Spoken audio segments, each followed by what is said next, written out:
She stepped up as my wife and handled that. And there's been many times where I've been at my lowest, and she's always been the strongest to get me back up to like, get back out there. You gotta get back out there and do what you do. Don't worry about what's happening over here. I'm gonna handle that. It all began as a quiet whisper behind those exclusive velvet ropes, the kind of secret that slips through luxury lounges before it hits the streets of Los Angeles. Word spread fast. Snoop Dogg wasn't just mad at Sean Diddy Combs, he might have been the one who took him down. When the FBI swooped in on Diddy back in late 2024, insiders swore it wasn't just timing, it was payback. But this wasn't about fame or cash, it ran way deeper. The real trigger? A betrayal that cut straight through the one thing Snoop swore he'd protect no matter what. His wife, Shante Broadus. By the time Diddy got cuffed on September 16, 2024, sources say the two legends hadn't even spoken for months. People close to the situation now claim the feud exploded after Snoop found out what he believed was the ultimate line crossing. Diddy had allegedly been getting involved with Shante not just once, but for years during those flashy secret parties that later drew the feds' attention. That's when everything went off the rails. Snoop Dogg saying he owns Death Row is no different than me saying Tupac was alive because I had the unreleased Tupac music. It ain't no different, bro. Fast forward to November 2025. Diddy was found guilty and sentenced to just over 4 years in prison. The whole world wondered, how did prosecutors get such precise details about those wild gatherings? Now, whispers point to one explosive theory. Snoop might have handed them the playbook himself. These two weren't just music icons. They were part of the same hip-hop dynasty. Their paths were forever linked, but behind all the smiles and mutual respect, insiders say there was always quiet rivalry simmering beneath the surface. Snoop built his empire on loyalty and image, while Diddy thrived on power, flash, and total control. And when those federal charges hit, racketeering and accusations of transporting women for what officials called degrading private encounters, people started saying Snoop's alleged cooperation flipped the case from gossip to full-blown indictment. What a twist! This story doesn't kick off in a courtroom. It starts with a marriage that became hip-hop legend. Shante Broadus, born and raised in Long Beach, met Calvin Broadus back before the world even knew the name Snoop Dogg. They were just two teenagers at Long Beach Polytechnic High School dancing at prom and dreaming big. They tied the knot in June 1997, and for almost 30 years, they've been that rare, steady couple in an industry built on chaos and temptation. Shante was there through it all. Same kind of extortion that we heard when Cassie took the stand and testified on that airplane ride back from France.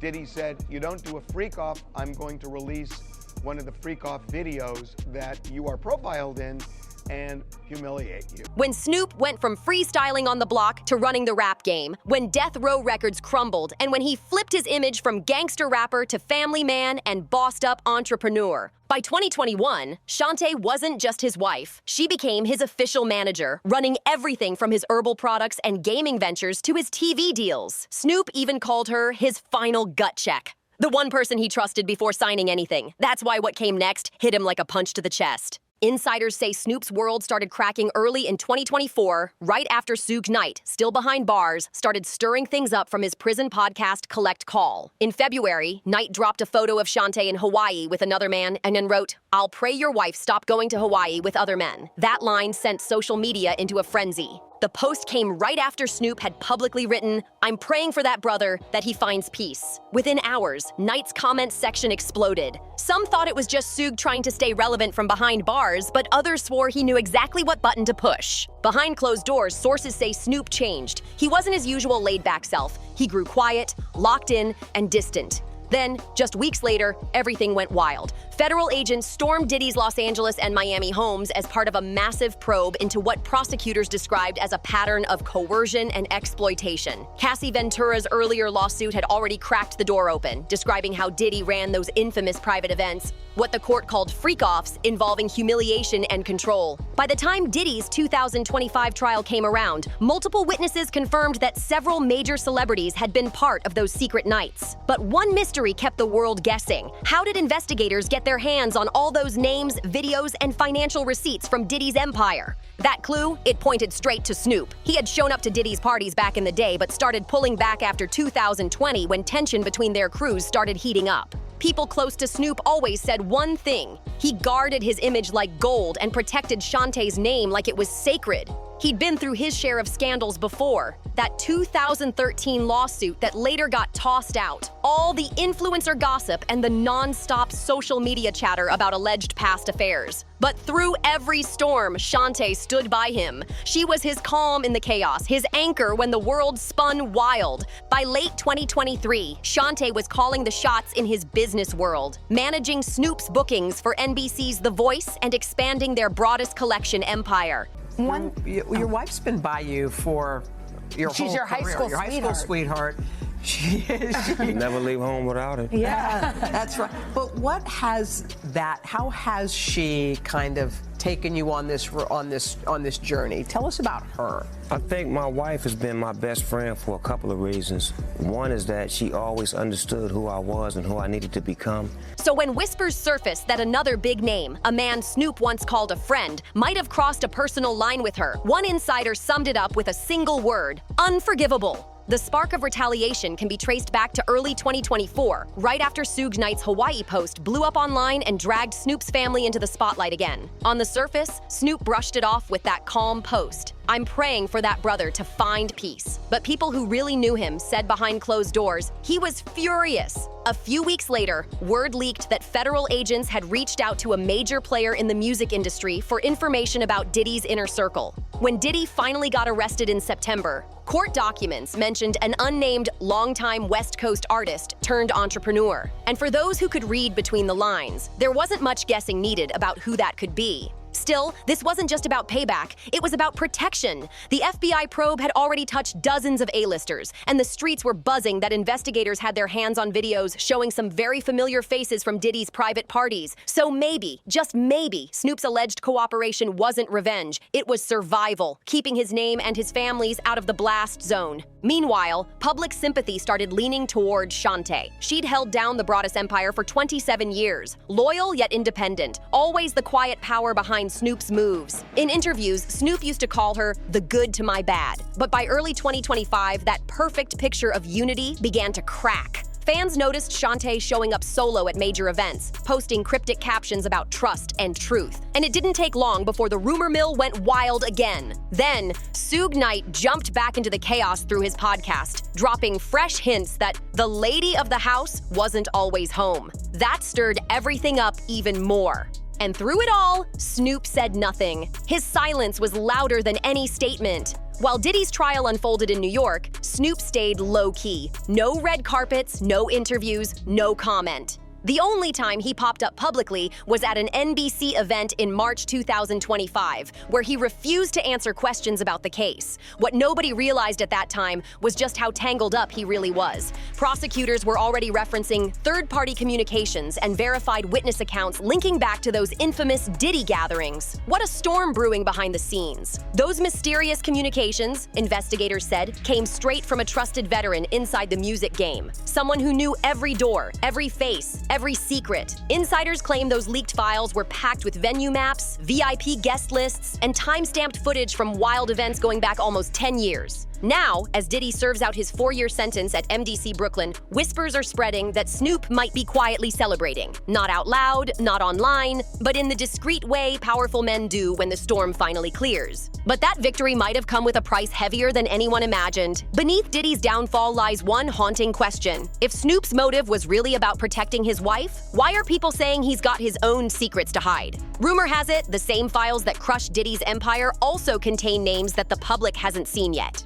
And according to 2 former staffers, one of those names might be shockingly close to Snoop himself. That revelation has everyone watching their backs. As the investigation dug deeper, it started looking like Snoop's cooperation wasn't just payback. It was strategy, a calculated power move to protect everything he's built, his brand, his legacy, and his family's fortune. Remember back in 2023 when Snoop made headlines for buying back Death Row Records? That was supposed to be his victory lap, a full-circle moment for hip-hop. From former Death Row artist to owner, the ultimate comeback. But Suge Knight didn't see it as a win. He saw it as a straight-up robbery from his prison cell. Suge blasted Snoop in multiple calls, claiming the label was stolen and that the deal was rigged through backdoor corporate maneuvers. He swore the paperwork was never clean and that hidden hands in the industry helped Snoop pull it off. Industry insiders are convinced that Snoop's decision to cooperate with prosecutors against Diddy wasn't just personal, it was business. They believe he was moving smart, trying to shield his brand before any new federal eyes turned toward Death Row Records. And here's the kicker. Many of the same investigators who went after Diddy were already sniffing around other entertainment empires for shady money trails and questionable financial ties. So, if Snoop could slide into the government's good graces, not as a suspect, but as an ally, he'd lock down both his freedom and his empire. That's a next-level play, the kind of strategy you'd expect from a Fortune 500 CEO, not a rap legend. But then again, Snoop's never played by the rules. He's blurred the line between artist and businessman for decades. The former dog father has evolved into a straight-up corporate mastermind, a man who knows exactly when to cut people off, when to speak up,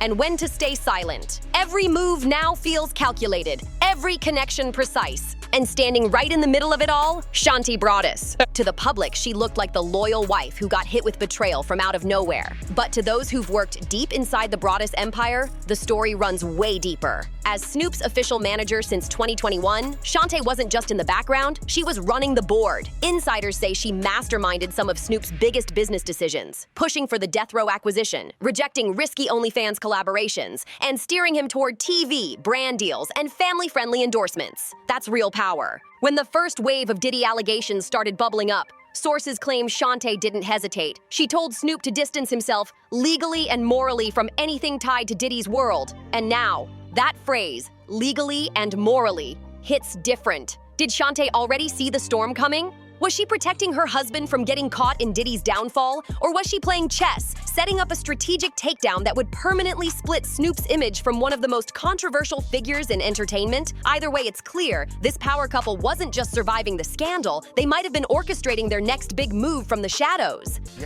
Diddy, obviously just starting out his time, well, not just starting out, but starting out his official sentence since being sentenced not too long ago. And I think suffice to say, it's not going well so far. Yeah, no, you're absolutely right. I mean, he's got 4 years and change that he's going to ultimately have to serve, although he has served already a year as he awaited his trial and then went through his trial. So some insiders are now taking things even further, claiming that Shanti Broaddus wasn't just standing by Snoop through the chaos, but that she might have been deep in it. According to one former assistant from the Broaddus office, digital records and phone logs were quietly gathered all through 2024, allegedly including messages from Diddy's own event coordinators and entertainment promoters. That's not gossip, that's precision. If those claims turn out to be true, it flips the whole story upside down. Shanti wouldn't just be a woman scorned. She'd be the hidden architect behind Diddy's downfall. Imagine that. The same woman Diddy allegedly crossed in private became the silent powerhouse behind his public collapse. That twist, the victim-turned-strategist, is exactly why this story refuses to die down. Let's not forget, the federal case against Diddy wasn't built on one lawsuit or a handful of statements. It was a full web, overlapping testimonies, synchronized timestamps, and surveillance data that prosecutors said matched nearly a decade of exclusive, secretive events. Some of those parties, investigators revealed, happened right on the West Coast, at properties connected to entertainment companies loosely tied to Snoop's circle. And here's where things get real suspicious. Records show that in 2022, Snoop bought one of those very same properties through a quiet holding company. Coincidence? Maybe, but the timing makes people wonder if he was already planning his exit strategy, carefully peeling away from Diddy's orbit before the whole empire came crashing down. Every move looks more deliberate now. Meanwhile, Suge Knight couldn't resist jumping into the noise from behind bars. His Collect Call podcast turned into a megaphone for wild theories and thinly veiled threats. He teased that a tell-all book was coming, one that would finally reveal who really sold out who. Knight hinted that Snoop's rise from death row soldier to global mogul was built on deals with devils in suits. That line sent chills through the industry. When federal agents started digging through old death row records and subpoenaing financial files from past affiliates, Suge Knight's so-called rants began to sound a lot less like revenge, and a lot more like he knew something. If that tell-all book he keeps teasing ever hits the shelves, it could blow open a whole new chapter of chaos, forcing the entire hip-hop world to rethink the alliances that built its foundation. While Snoop was quietly tightening his empire, locking down deals, brands, and influence, Diddy's entire kingdom was falling apart in plain sight. The once untouchable mogul, known for his flash and dominance, walked into court for sentencing in late 2025, looking like a ghost of himself. When he finally spoke, he said, "I got lost in excess." Just 6 words. But they said everything. The power, the control, the greed, all the things that had defined him for decades came crashing down in that moment. Prosecutors laid it all bare. How Diddy used his influence and intimidation to keep loyalty wrapped in fear, and how his private world blurred the line between devotion and exploitation. Witness after witness painted a picture of a man addicted not just to fame, but to control. And though his conviction, tied to transportation-related charges, was lighter than the public expected, the symbolism hit like a thunderclap. The mogul who once commanded the red carpet now wakes up in a cramped 8x10 cell inside MDC Brooklyn, trading champagne for cold coffee and private jets for prison routines. Meanwhile, on the other side of the country, the contrast couldn't be sharper. While Diddy's world shrinks behind concrete walls, Snoop stretches wider every day. He's got board meetings, family dinners, and a billion-dollar brand that reaches from music to gaming to global endorsements. The transformation is jaw-dropping. One man's empire burned, while another's quietly rose from the smoke. And now the industry can't stop whispering. Did Snoop just outsmart the system that once had him in its crosshairs? Or is he simply the last survivor? Someone who learned that in this game, silence is the most powerful weapon of all? Either way, one thing's clear. Snoop's grip on death row, his ties with major networks, and his spotless public image have made him one of the last untouchable icons from his era. But the whispers aren't fading. They're getting louder. Reports are flying that even from behind bars, Diddy has been quietly reaching out to select journalists, dropping hints and dangling promises. He's allegedly offering new names, powerful ones, in exchange for a reduced sentence. And if those names include anyone from Snoop's inner circle, this whole saga could explode all over again with devastating force. At the same time, Shantae Broaddus is stepping into her own spotlight with a soon-to-drop memoir titled Paid the Cost to Be the Boss Lady. It's being teased as a raw, unfiltered look at her journey through fame, loyalty, and power. And fans are dying to know if she'll finally speak on the Diddy connection. No one knows for sure, but the timing feels way too perfect to be random. A few carefully chosen words in that book could either kill every rumor once and for all, or light them right back up. Meanwhile, insiders are warning that Snoop's cooperation with federal agents might not have stopped with Diddy. The FBI's Entertainment Crime Division reportedly has active investigations involving several other big names, many of whom were seen at the same controversial events now under review. And if Snoop is still communicating with those investigators, it could mean the next wave of revelations is already loading up behind the scenes. One former label executive didn't sugarcoat it, saying flat out, if he helped them once, he can help them again. And everyone knows it. That comment alone has sent ripples through the industry. Artists who once shared stages and studios are now keeping their distance, avoiding both Diddy's fallen camp and Snoop's growing empire. Nobody wants to end up in the next headline or the next file. The silence in those circles says everything. The bigger picture here is wild. This isn't just about revenge or even justice anymore. What's brewing now feels like a full-blown reckoning for hip-hop itself. The same generation that built empires off swagger, secrets, and power moves is now facing an era where every private misstep can go public overnight. So many questions still hang in the air, and none of them have easy answers. Did Snoop really help bring Diddy down just to protect his wife? Or was it all about locking in his empire for good? Was Shantae the betrayed queen caught in the middle? Or the silent mastermind who set the whole plan in motion from behind the scenes? And what about Suge Knight's wild accusations about the death row takeover? Could his claims tie back to the same powerful network that helped crumble Diddy's empire? The connections are messy, the timelines overlap, and the deeper you look, the harder it gets to tell who's really pulling the strings. And here's the biggest question of all. If Snoop did hand over what the feds needed once, who's to say he won't do it again? In a world ruled by fame and secrecy, power never disappears, it just changes hands. That's the dangerous rhythm of this game. You can feel it. This story isn't over, not even close. There are still messages hidden in vaults, testimonies sealed behind courtroom doors, and people too scared to talk. At least for now. Diddy's fall might have ended one chapter, but the book is still wide open, and the next name could drop any day. So when the truth finally hits daylight, will Snoop still be standing as the hero of this story? Or will his name be the next one lighting up those headlines? One thing's for sure, in this game, loyalty is currency. And somebody's about to run out. Tell us what you think in the comments. Do you believe Snoop was playing chess or just surviving the storm? Smash that, like, subscribe, and share this video so more people can weigh in. And don't forget to turn on notifications so you never miss the next twist in this wild saga. We'll see you in the next one.